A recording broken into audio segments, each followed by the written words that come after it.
mind about 5 times already on this little trip. I was supposed to be going to this big mega meet, and I thought, what the hell, let's go and do something different.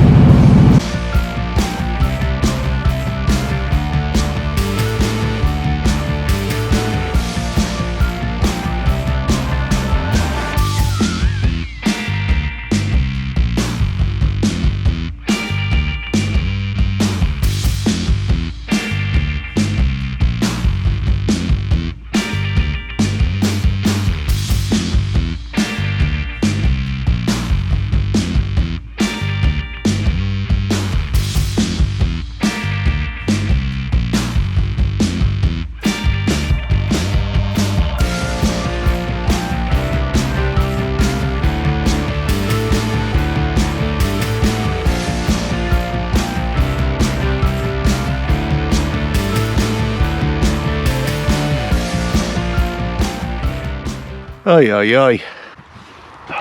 Hello, welcome to RevelatorAlf. So this is a video about indecision. Yeah, welcome to the life of a YouTuber. So I was supposed to be going to a motorcycle mega meet over there, quite a distance away, but I changed my mind. I actually changed my mind about 5 or 6 times. I started heading that way, came back again, headed that way again, came back again, chose another route, changed decision again. Oh, I'm all over the place. You see, a lot of times I actually make videos with an idea in mind. I've got it all mapped out in my mind, exactly what I'm going to do and how I'm going to film it, and then how I'm going to edit it as well. So I tend to film and edit very close to each other so that I keep the whole story, if you like, all in my mind. The concept is there as a whole. But every now and again I catch myself and I think that's just a rubbish idea, or I really can't be bothered to do that. And I was in one of those moods today. As soon as I started riding, I thought, I really can't be bothered to go there. But I really should have done, because I'm sure they could have had lots of parts for the project build I'm working on. So from that point of view, I've shot myself in the foot. On the other hand, I thought, well, I've already been there and I was going to film it as well. And I thought, well, I've already filmed it for the channel in previous years. Let me go and do something different. So this is what happens when you suddenly change your mind. You think, I'll go and do something else. And then everything starts not going according to plan. So you think, you know what, I'll go on some back roads and get some twisties and some filming of that. And but then you get stuck behind traffic after traffic after traffic. And then you realise, oh, it's a Sunday, every man and his dog's going to be out on a leisurely ride. And then you start to question yourself and you think, well, actually, maybe I should have gone there to the mega meet and not do this. But then you think, no, I'll do something different. And then it just doesn't work. Nothing seems to be working. I suppose the point of this video is that sometimes you get a false impression from YouTube channels or YouTube videos, in that everything is, you know, it's all happening, it's all cool, it's all, you know, everything's going according to plan. And I can say that a lot of the time it doesn't go according to plan. You have days, whole rides, let's say whole filming sessions, and the camera breaks, or you know, that it hasn't recorded properly, the sound is terrible. You try and pick a quiet spot to film and then all of a sudden you get car after car passing by. You pick another quiet spot and then all of a sudden you realise it's a public footpath and every man and his dog and wife and daughter and son seem to be walking by as well. Yeah, all staring at you and thinking, what the hell are you doing? And all you want them to do is get the hell out of the way so you can carry on filming. You see, the thing is, we're all trying to make videos that hopefully you're going to watch. Yeah, and we want to get views, of course. Because it's not about getting views for views' sake, per se. I suppose it is as well, but it's also about a kind of a justification of the effort that you put into making the videos and the time spent. Now, of course, there are lots of people who make YouTube videos who take it to another level, and they take it to absolute extremes of absurdity, and they're all trying to sell you stuff, and you know, it becomes like YouTube TV. or some kind of sales channel that they're just trying to flog you the latest bit of hardware as well. You know, you can easily fall into that. You can easily think that, do you know what, I'm making videos and I've got an audience, and you know, I'm using this product. If you're genuine and you've got integrity, that is, I'm using this product, you know, let me share it with people and see what they think. But actually, after a while, you kind of get to the feeling that people are just doing this all the time and they're sharing stuff all the time, and you think, well, are you actually making videos for yourself, or are you just making videos to sell a product? And you know, you start analyzing lots and lots of videos and you think, well, where is the individuality anymore? Where is somebody just making videos and telling you, you know, hey, look, this is what I'm doing, this is where I'm going, you know, this is, I'm not trying to sell you anything. I'm not trying to sell you a lifestyle or be an influencer. You know, I'm just showing you what I'm doing, and hopefully you'll enjoy it and hopefully show you something different. So I wanted to make this video really to show you that, like, you know, it doesn't always go right. And the footage that I get, you know, sometimes I want open roads and I've just got loads of traffic. Sometimes, you know, I want a smooth ride and the camera's shaking all over the place and the audio's all over the place. Or, you know, I've been recording for an hour and then all of a sudden the camera just freezes and you're thinking, oh, you know, the life of a YouTuber, as I say, is filming and then editing. And people can say they spend 10-12 hours editing.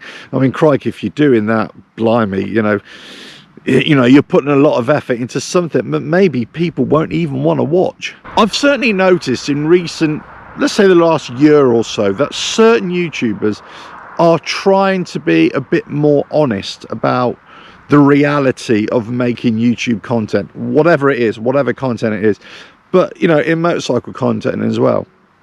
And I think there has been a little bit of a shift, and maybe I shifted away from it quite a while ago, but I think there's been a little bit more of a shift of actually just telling real stories as opposed to trying to flog you something. Maybe I'm wrong, I don't know, but there seems to be an attempt to be a bit more genuine about this and show a bit behind the scenes. Sometimes it's little snippets, but, you know, there is an effort, I think, by certain YouTubers, and kudos to them for doing that. You see, one of the big things for me is time to actually make these videos. Now, I'm not a full-time YouTuber. You know, I make a load of content. You know, I'm always filming. I'm always, you know, producing ideas or thinking up ideas. I'm always editing. I'm always thinking about places to film or routes to ride or things to do in the workshop. So in many ways, I'm acting like some kind of businessman, in that I'm always thinking. You know, I never sleep in that regard. It's always ticking over ideas.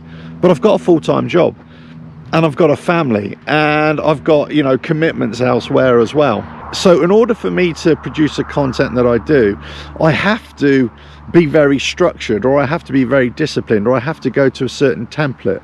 So, you know, I'm hand on heart, I don't spend hours and hours editing, and I don't go for high production value. I tend to go for more of a message, or go for more of a, you know, a feeling for what I'm saying, or, you know, just start discussing ideas and things like that. But it's more a reflection of me rather than trying to show you something that isn't me, if you know what I mean. So I'm never going to tell you I spent 10 hours, you know, editing a video, because the reality is I don't. And actually, that was one of the reasons why I was late setting off this morning to go to that mega meet, and that's why I kind of changed my mind, because I was finishing up a video this morning that I'd filmed yesterday, just the last couple of edits, and then uploaded it to YouTube, so you'll be watching it soon. Or you would have watched it by now by watching this. So it's kind of like, okay, right, I've now delayed myself a little bit. I've got to be back home by about 2 o'clock. If I go to this mega meet and try and film, I'm not going to do it justice, because I have to rush in, rush out, and it's just a waste of time. So just so you know, getting this footage isn't always as easy as maybe it might appear. And also some of the things that I discuss, or some things that I say, yes, they are well thought out, but, you know, maybe the execution isn't as good as I'd want it to be. Yeah, I'll hold my hand up to that. The production value isn't as, you know, dramatic or cinematic. Yet on purpose I do that. I don't make that kind of content for the reason I just don't have time to make that kind of content. But what I want you to know and hopefully understand is that I'm trying to make as much content for you and as much diverse content for you as possible. That is a real reflection of my ideas, my thoughts, my experiences, and what I'm seeing and where I'm going, and trying to show something different as well. So if I do show you a product in the future, it is something that I'm really enthusiastic about, or something I think it would be really a benefit to you. But I've got to say, I'm not really doing much of the products right now. You know, every now and again I'll just do a batch of products which I'm using for the workshop, but most of the time that's it. I've kind of shifted the way I'm doing things now. You might have noticed I'm doing a mixture of long form and short videos, and hopefully just showing you things that I'm doing for fun and some great rides as well. Right, let me go somewhere else that might be of interest. Oh yeah.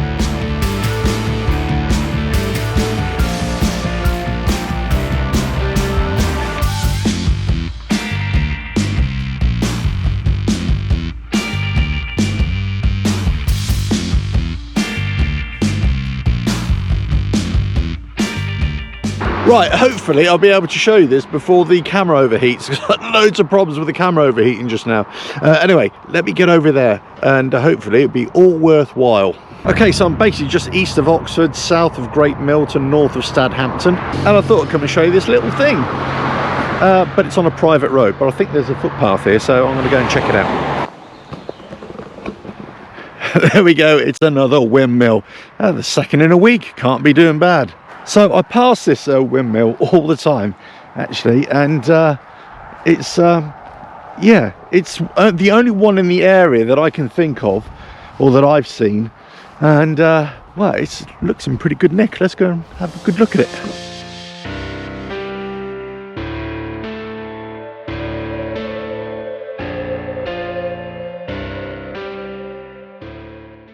Wow, amazing. I'm not sure what this is called, or if it's open to the public. I don't think so. I say usually these things are preserved by some local society, or it could even be on private land. I'm really not sure. This is a footpath here to access it, so I'm okay in that respect. It's got the, look, it's got a Oxford Preservation Trust Award 2015, so somebody's obviously taking care of it. You can see all the old stones here. Marvellous. Let's see if there's an entrance this side. It's all locked. Locked, which can't make sense really, doesn't it? But anyway, not a total disaster. I think, you know, for me it's always good to go and find something a little bit different and go and see something different. Even if the purpose of the video was supposed to be about something else, as it happens, I think, do you know what? Coming out here on this last little stretch of road, yeah, kind of made it all worthwhile. Really nice place to come and be. I'll tell you what I'll do, because I'm not exactly sure where I am here. I'll drop a what 3 words link below and show you. In fact, do you know what? Let me just show you now. Hold on. This is an app called What 3 Words. That red one there. They've basically mapped out the whole world in 1 meter square geographic points, as it were, and they're all identified by 3 individual words.